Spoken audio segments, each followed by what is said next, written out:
So there is a new version of the 747 by SSG, and it is version 2.5.1. And to be fair, I want to make a full test flight from takeoff to landing. Alright. I'm already at the runway, but it's just to save time. I'll still do a FMC setup.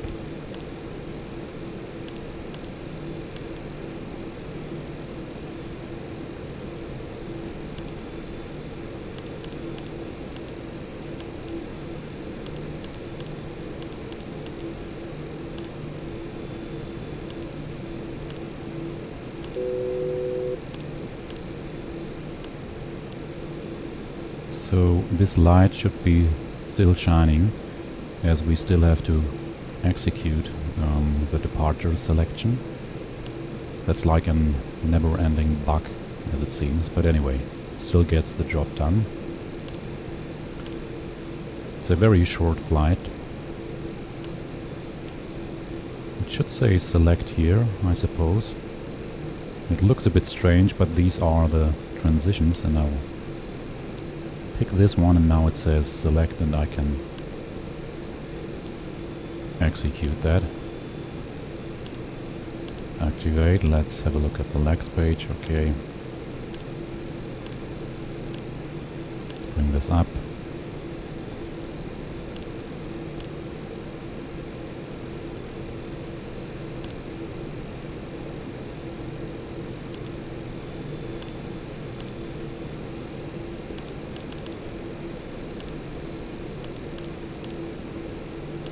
Short flight and a very low cruising altitude. I'm gonna leave that as it is. Flaps 20 is normal for takeoff. Confirm the V speeds, and it gives you the trim setting, and I'm using a shortcut to adjust it, and you can see it here.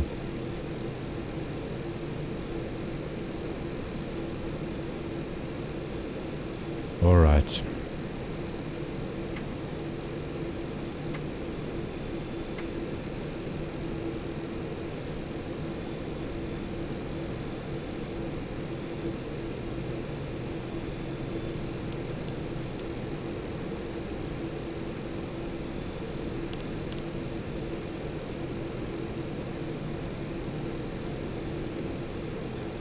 Okay.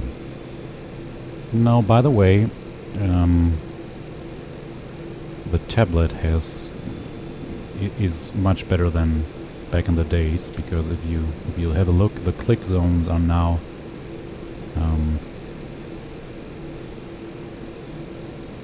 kind of solid. So it's not a modern tablet, but it gets simple, and it gets the job done. All right, and if you switch it off, you can actually switch to the AV tab. And now we'll have a look, let's see, at the version history. So these are the changes SSG made with the latest update. And it looks like they have addressed some of the issues that I reported in my last video. So if you look here, it says fixed toga flight director behavior and fixed acceleration height. Now it changes, there's a space missing, the V2 plus 20 correct when takeoff in toga. So we'll have a closer look at that. And for that purpose, let's have a look. The acceleration height is set to 1,500 feet. Okay. That's fine. And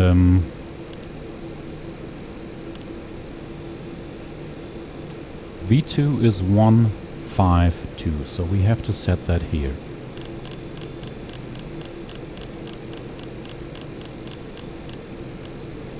So one thing that should happen now is that when we reach 400 feet above ground level, the autopilot should buck for a speed of V2 152 plus 20.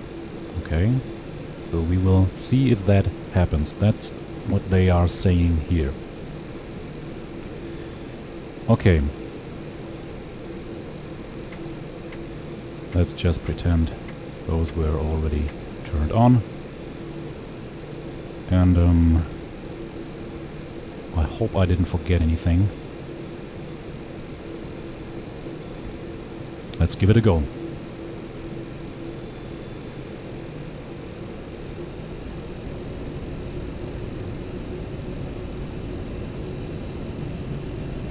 And by the way, there is a speed restriction for this waypoint. We will see if that will be regarded by the autopilot.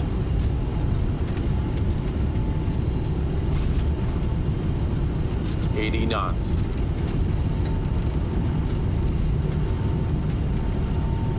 V1. Rotate. V2.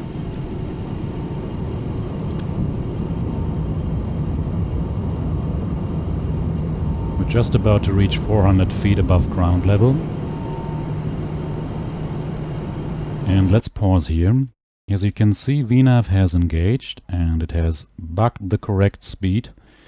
But as you can see, we are already getting much faster. And I'll just keep on flying.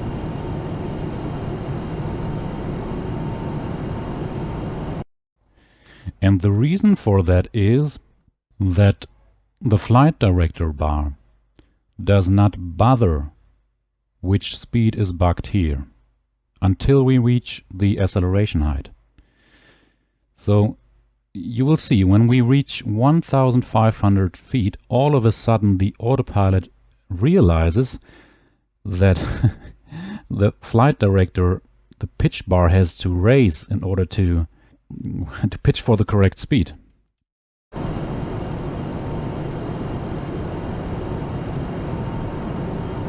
We're getting faster and faster. And all of a sudden, look at that, all of a sudden the pitch flight director bar raises and realizes, oh, we have to raise the nose in order to pitch for speed. And now the pitch flight director is actually working as it's supposed to do.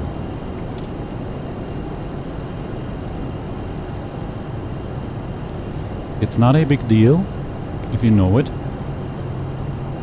but the takeoff logic has not really been fixed because of this issue that I've just shown.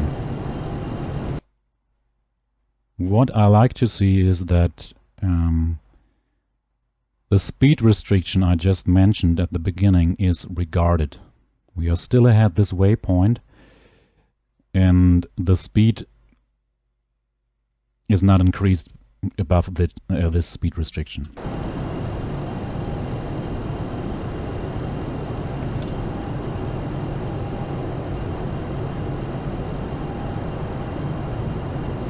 And now as we cross this waypoint, the target speed is increased to 250 knots. Bank angle.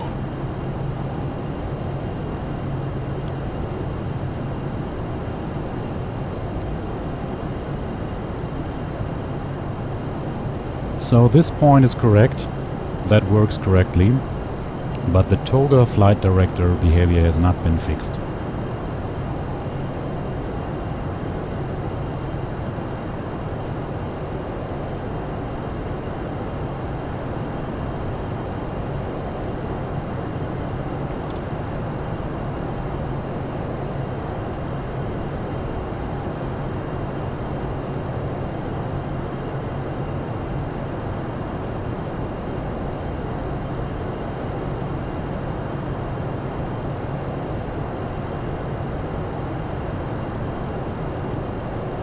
I think I'll do some hand flying now just to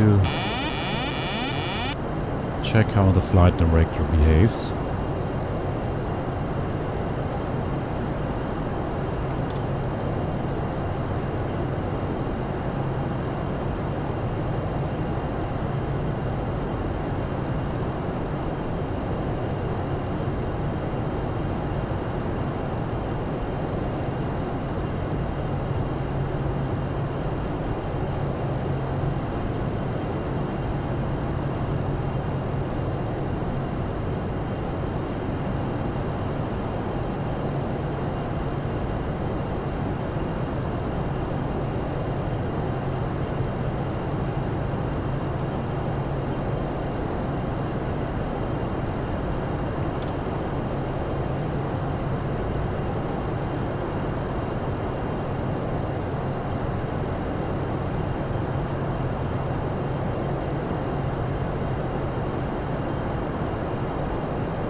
feels kind of stable.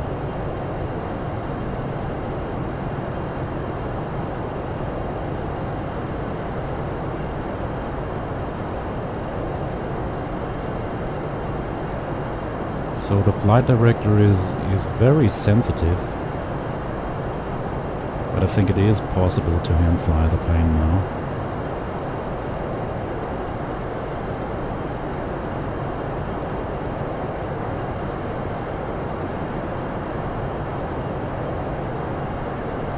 So the autopilot bucks up for the cruising speed, and we're just about to reach our cruising altitude. I'll re-engage the autopilot just to have a smoother level off.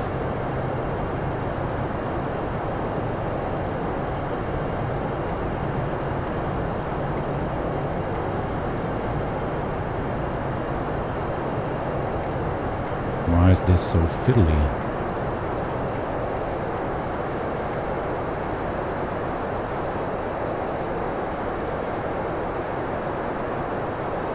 Another thing that they fixed is this. There has been this horrible glitch, and now it just looks properly. So I appreciate that. This glitch is gone.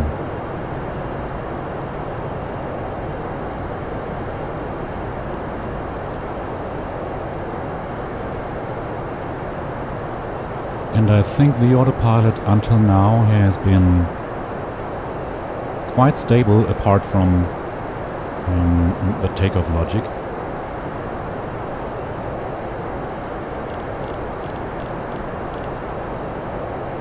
I'm gonna reset the MCP altitude. By the way, there's still this strange, look at that, this strange glitch. It's not a big deal, but it's a bit sluggish. It's not necessary.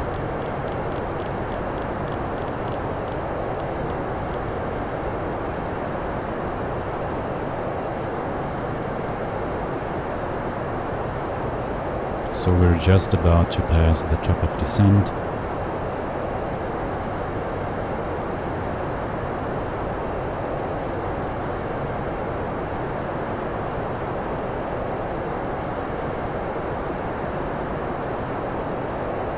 And the plane initiates the descent.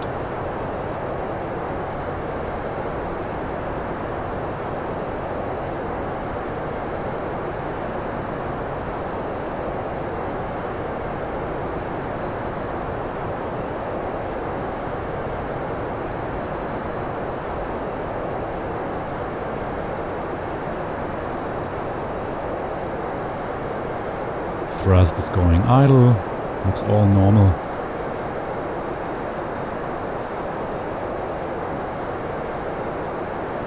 Okay, and we've already bucked for a target speed of 250, so I'll add some speed brakes to help the plane decelerate.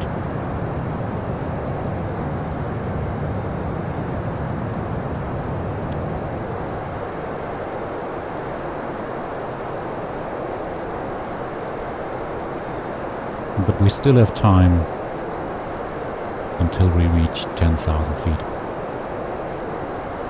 Bit strange. Now we are accelerating again to the cruising speed. Maybe there was some kind of speed restriction. Or is it because of that? By the way, why is this?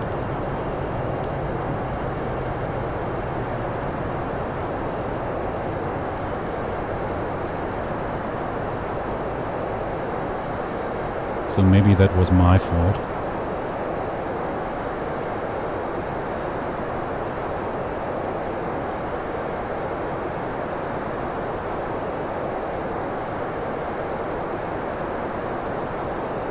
But I thought I had cleared discontinuities in the route. But anyway,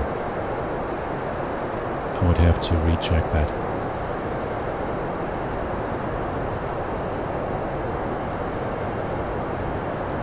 So in a second,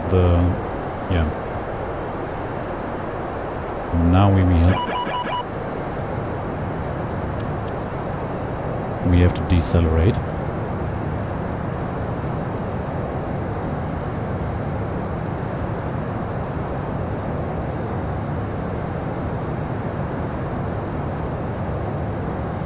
And I'm gonna help the plane with some speed brakes.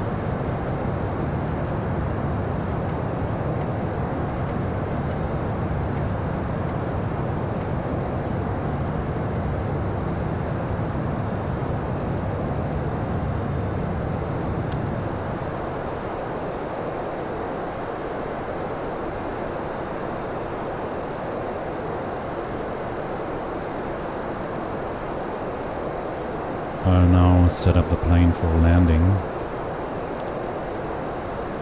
Let's pick flaps 13 and set the auto brake to, let's make it 3.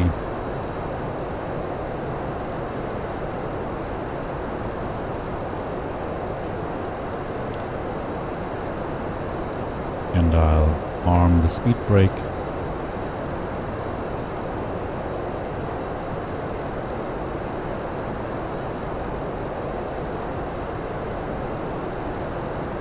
I can actually check what happens if I change my target speed, because I want to be around 180 knots at that waypoint, because the curve is quite narrow.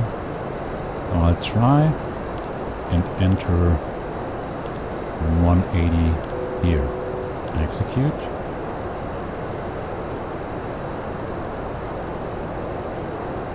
I'll just leave it as it is, and the plane should buck for that speed.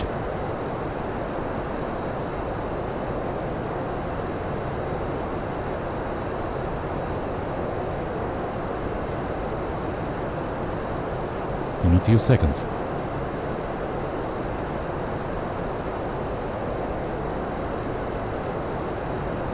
We'll see.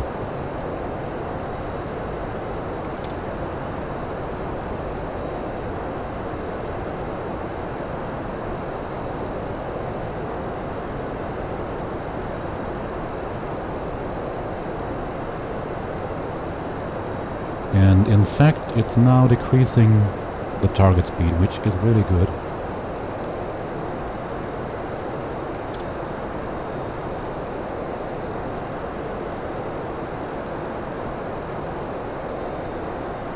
And there is 180, as I said here, so that's good.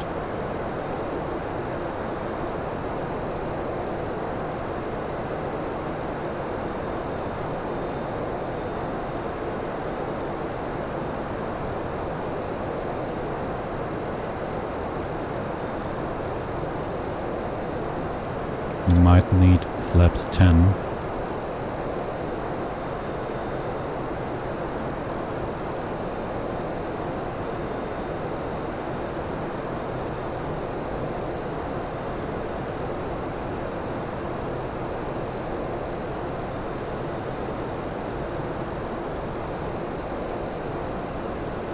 I don't understand why the target speed is now lower than what is set here, but okay, it's not a big deal.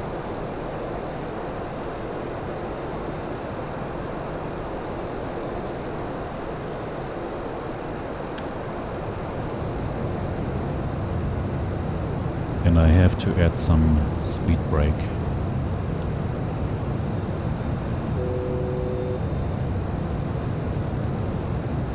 To decelerate.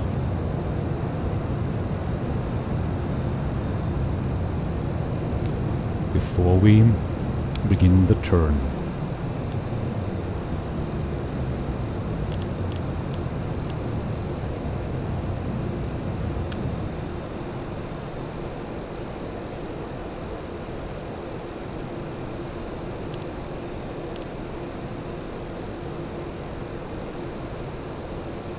I'm gonna open the speed window.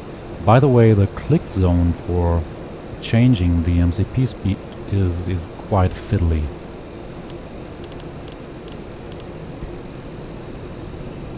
I want to stay at 180 for now. See how fiddly that is?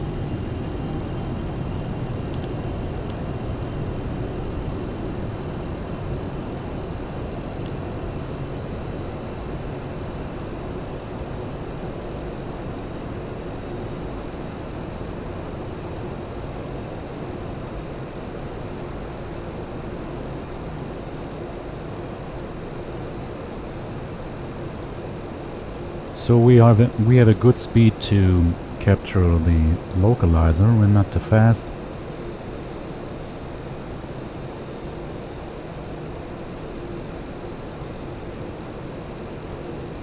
And back there is our runway. Localizer has been captured. Now I can hit the approach button to arm the glide slope.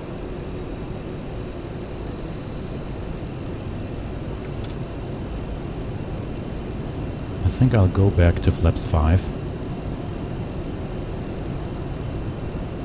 because we have still time. We're still far ahead.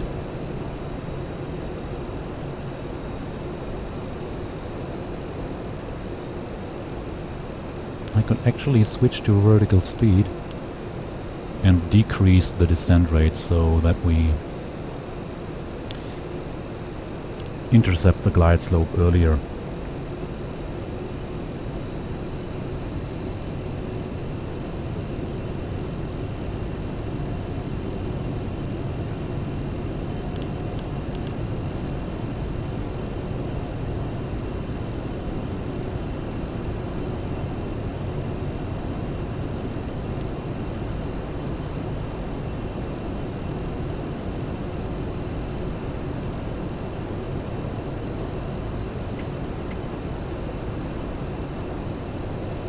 So speed brake is armed, auto brakes are set to 3.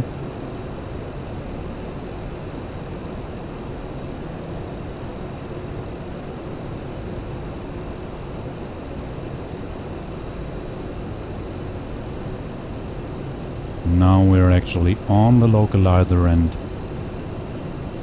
the interception went well.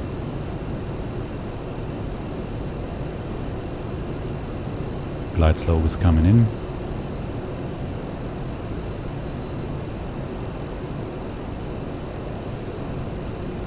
And at around 8 nautical miles before landing, I'll configure for landing.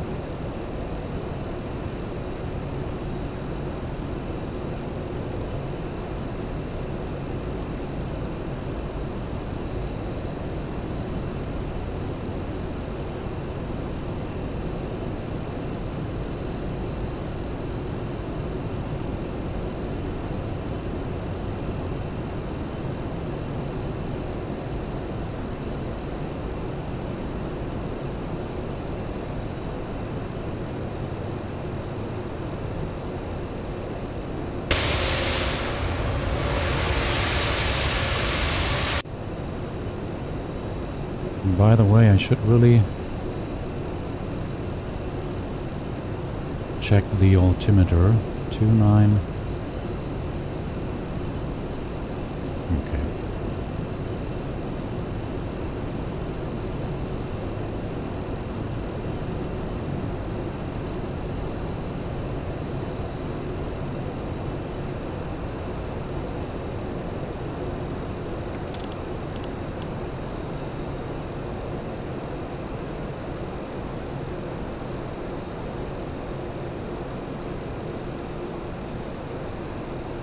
So 180 knots is a very safe approach speed because you can instantly go to flaps 30. You still have 5 knots of space.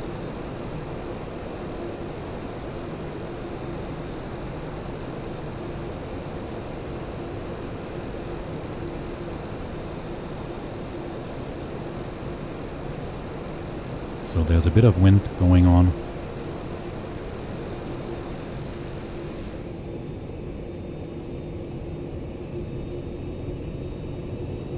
yeah, the cabin doesn't look spectacular, but it's okay, I think.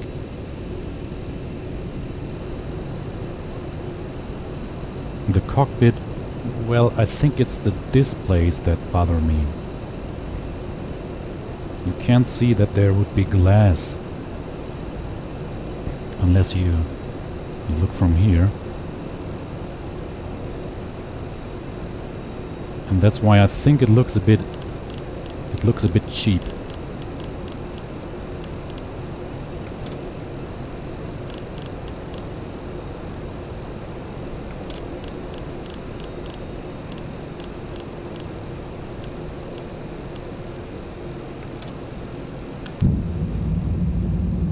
Alright, as I said, I'm gonna configure for landing. Flaps 30, gear down, and at 6 nautical miles I think I'll disconnect. I could try to auto land, but no, I want to land myself.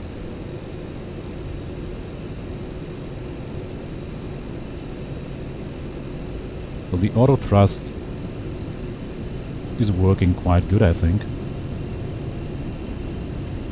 Subtle changes.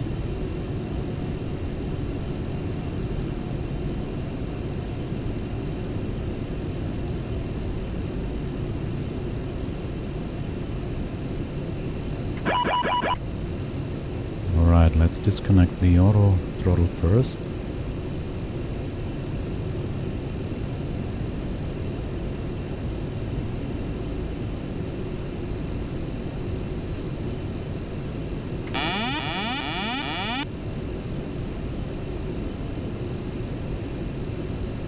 And I have disconnected the autopilot too.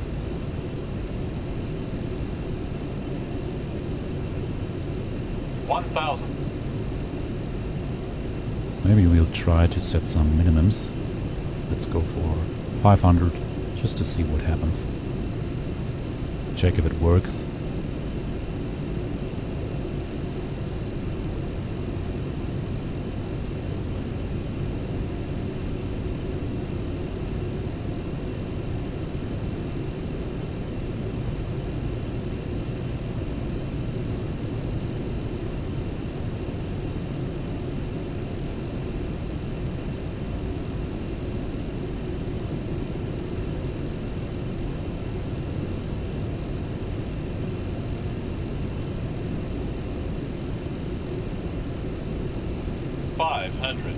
Approaching minimums. So that works and looks good. 400.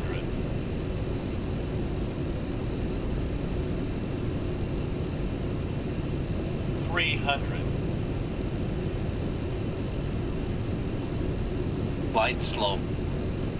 Glide slope. 200. Glide slope. Glide slope. Glide slope. Glide 100. slope. Glide slope. Glide 50. slope. 40. 30. 20. 10. Well, it was a hard landing.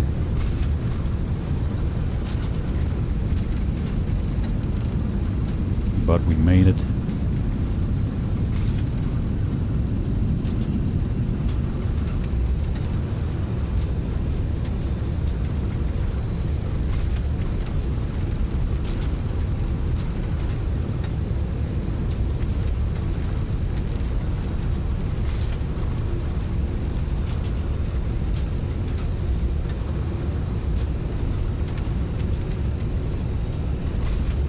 Let's get up the runway and have a quick look at the replay.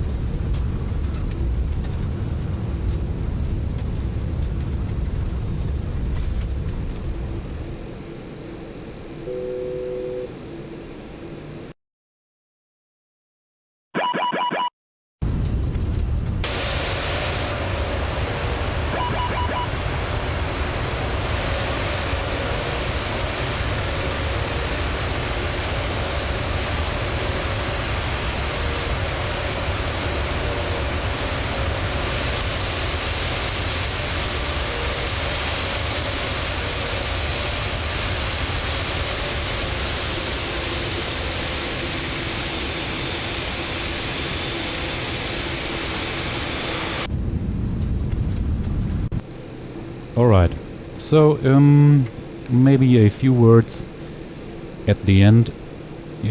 I think the autopilot works very stable if you do a normal procedure flight without big experiments. Apart from this issue during takeoff, where the pitch flight director doesn't bother for the speed that the autopilot bugs for. But apart from that, it works quite stable, and I think you got an idea how the plane is. Thanks for watching and goodbye.